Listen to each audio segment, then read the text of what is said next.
104.9 Coyote Country. Good morning. I'm Robert Miguel, and with me, special guest on the telephone, Sam Houston.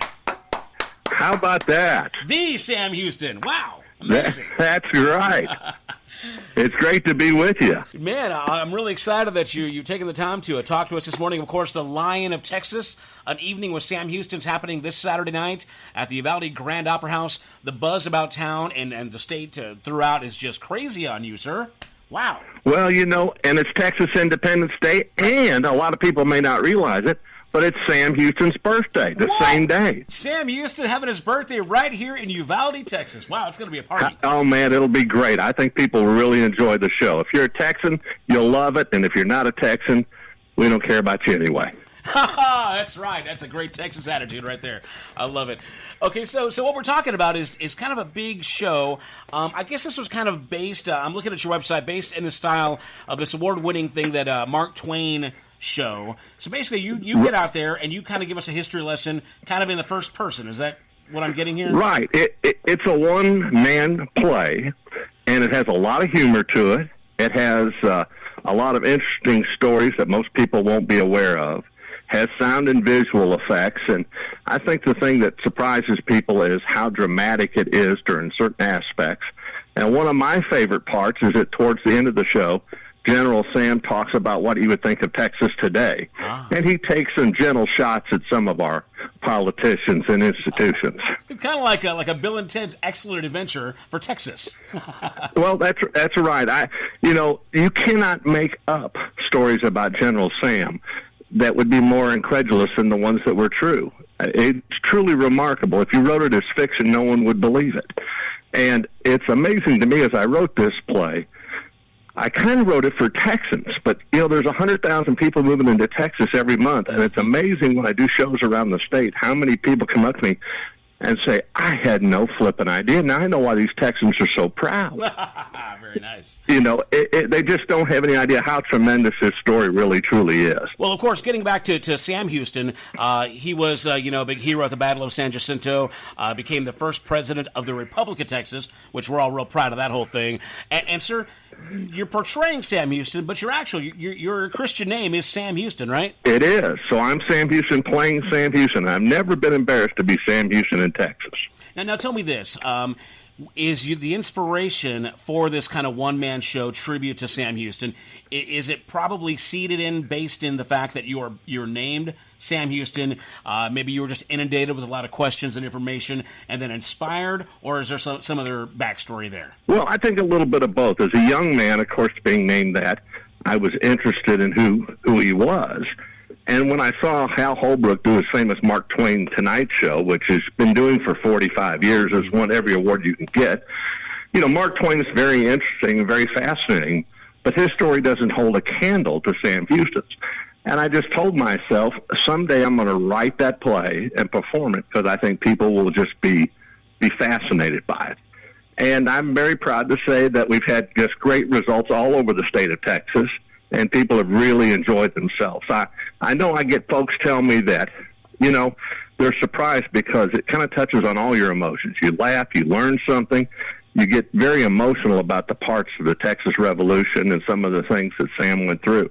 So it's really a special kind of night. Well, now tell me this. As far as your background in theater, and obviously you said you wrote this one-man show, what is this just something you decided to do, or do you have any kind of formal training in theater, or how? Well, I've had an interesting life. I've had the great fortune to be a successful trial lawyer. I've been involved in the horse business. Well, there's some acting there being a lawyer, right? Right, in the performance horse business.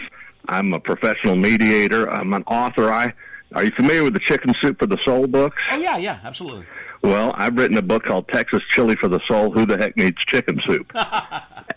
And it's a collection of short stories based off famous cowboy expressions like, you can't tell much about a man or a watermelon until they get thumped. And so I've had a lot of different experiences, and I produce shows and have done, a considerable amount of acting, and it just seemed like something I was destined to do, and I've been very blessed that people have received it so well. Well, just speaking to you here on the phone, you definitely command some attention, so I know it's going to be a fantastic show. Again, we're talking to Sam Houston, the Lion of Texas. An Evening with Sam Houston is going to be this Saturday night at the Uvalde Grand Opera House, and I get your tickets at uvaldeoperahouse.org. If you can get there before the show, be sure to get them. I'm pretty sure it's going to sell out or come real close. Now, I'm looking at your website, which is lionoftexas.com, and you've got some fantastic clothes, as far as your costuming, how does right. Is that something you put together historically? How does that work? Oh, yeah. Yeah, I try to really assume the role of General Sam. My wife and my administrative assistant both laugh that when I start, somebody asks me questions about General Sam, or I start to perform, my personality just transforms. It's very easy for me to be General Sam. Our personalities, I think, are quite a bit alike. And he was a man that did lots of different things and had lots of successes and a lot of failures. And I certainly have lived a life that had some of all that. And so I can kind of relate to some of that. And so it's easy for me to kind of get the feel of what General Sam's really like. Now, tell me this, as far as your show goes, is this going to be a family-friendly show? Is it going to be more... Oh, absolutely. Okay, very good. Absolutely. Yeah, it's for all ages. I actually have a cut-down version that I do for school children all across the state. I know, like, over in Paris, Texas, and over at Palestine, Texas, I did every fourth and seventh grader in the county as part of, that's where they teach Texas history. And I have a little 40-minute session I do just for that. That's a little bit, leaves some of the more adult themes out. But this show on Saturday night is certainly for the whole family. Well, what are the parts that the kids really respond well to? Well, it's so funny, the reaction they get. I tell people all the time, afterwards, they just ask me so many questions, and they're so engaged when they can see Sam Houston in front of them in costume, and there's sound effects and visual effects. They just get it, and they understand it. I think that some of the most interesting questions I've gotten are, I had a young man ask me one time on Martin Luther King Day. He said, Mr. Houston, since it's Martin Luther King Day, I'd like to know what Sam Houston would think about Martin Luther King and his effect on the United States. And so I asked the young man to stand up in a group of about 500 kids. He stood up, and I said, I just wanted to see what you look like, because for a fourth grader to ask that question, I may be working for you someday. Right. Nice. Yeah, they're very intelligent, and they really understand it when they can see it and hear it. Well, man, this sounds like a fantastic, fantastic show. Again, a Saturday night, Uvalde Grand Opera House, the Lion of Texas, An Evening with Sam Houston. Give me a quick, if you don't mind, I hate for you to give away the show, but give us a little sample, maybe just a phrase or two from the show, the content. Okay, let's see. There's a famous quote at the end of the Battle of San Jacinto that's written on a monument there that Sam reads that depicts what the Battle of San Jacinto was like, and it's always been meaningful to me. I'll do it for you right now. Okay, great. The sun was sinking on the horizon as the battle commenced. But at the close of the conflict, the sun of independence and liberty rose in Texas, hope never to be obscured by the dark clouds of despotism. Remember the Alamo was the battle cry, and the unerring aim and the irresistible energy of the Army of Texas. It could not be withstood. It was free men fighting minions of tyranny, and the result of the battle forever proved the inequality of such a contest. Bravo!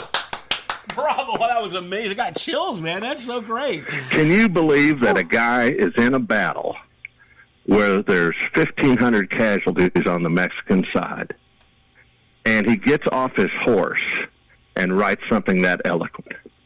Hard to imagine. Well, you did a fine job of putting that out there, sir, and I'm so looking forward to the show. Again, Saturday night at Uvalde Grand Opera House, The Lion of Texas, An Evening with Sam Houston, and we have Sam Houston here. It's going to be very exciting, sir. So thank you again. I can't tell you how much I appreciate you putting me on. I hope folks come out, because they won't be disappointed, and when they leave, they'll be proud they're a Texan. Amen. We're going to be educated and entertained, and wow, man, this is exciting stuff. So come on out and celebrate Texas independence with us Saturday night at the Opera House. Mr. Sam Houston, thank you so much for your time. We do appreciate you checking in, okay? Thank you so much, and we'll see you Saturday night. All right, sir. Have a great day. Thank you. Bye-bye. Real Country with Robert Miguel. Coyote Country. 104.9.